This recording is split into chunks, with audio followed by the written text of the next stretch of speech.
लीजिएगा पहले पहले सब लोग सीख लेना कि कैसे चलेगी है। 2 लोग मत बैठना। 2 लोग, अरे 4 लोग कैसे बैठते हैं? सर आगे 2 बच्चे, ये काम ये आप लोग के लिए है, समाधि होने के लिए थोड़ी ना।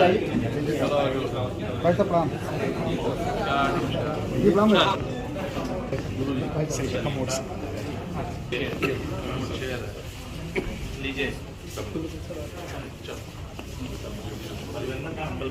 अच्छी।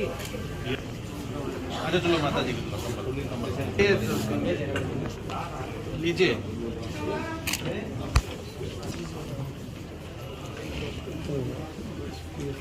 पकड़ लीजिए।